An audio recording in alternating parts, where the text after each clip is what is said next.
interviews. Yes, yes, I'm ready. Okay. For the first question,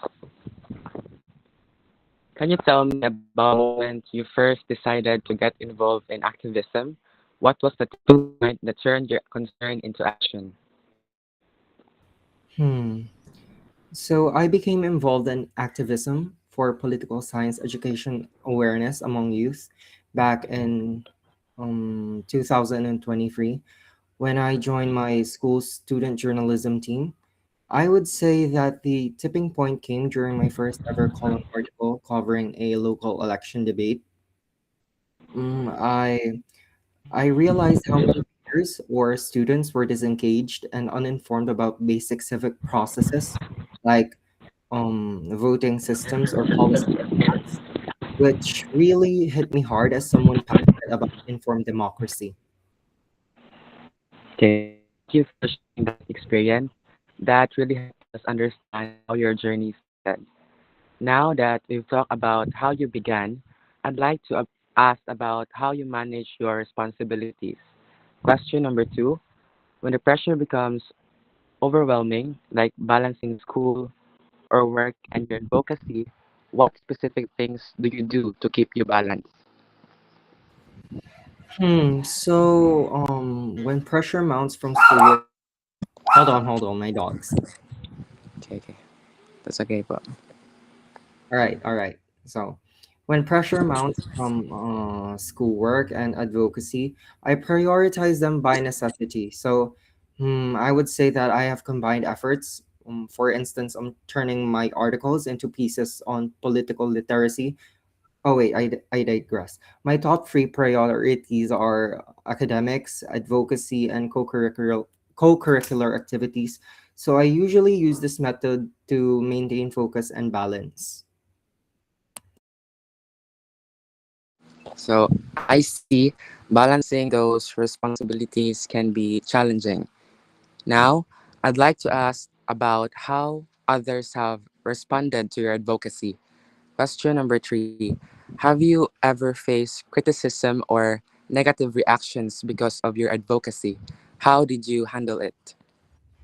Oh yes, I have faced criticism, like for instance, classmates calling my articles boring, or they disagree with the topic since they are not in favor of the public servant being presented in the article, or teachers questioning the time spent on youth forums over academics.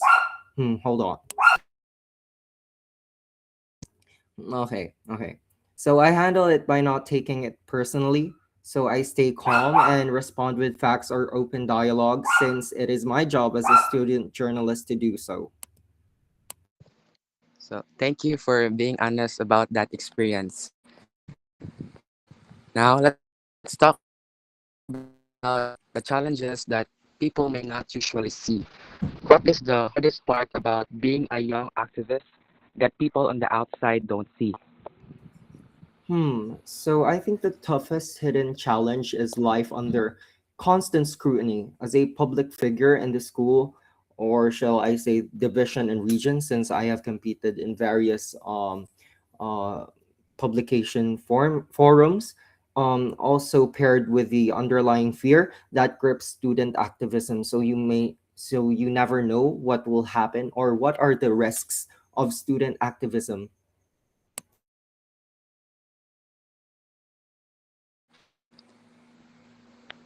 That's something many people may not realize. Thank you for pointing that out.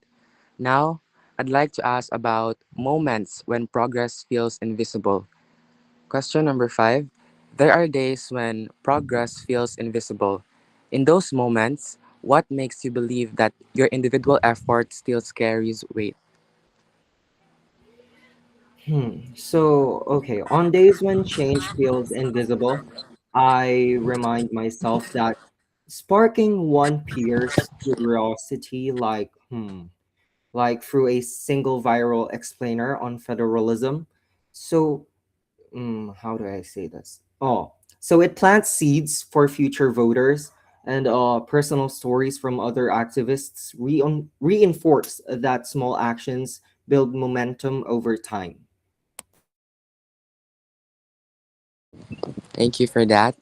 Let's now talk about how you define impact. Question number six: how do you define impact for yourself, even if the larger system hasn't changed yet? Okay.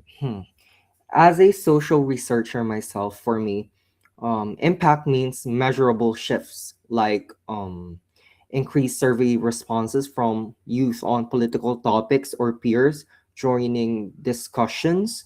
Even if systems lag, it's actually about building awareness networks that outlast my efforts. So, thank you for explaining your perspective. Now, I'd like to ask about your hopes for the future. Question number seven: what challenges do you hope to see in the future because of your advocacy? Hmm.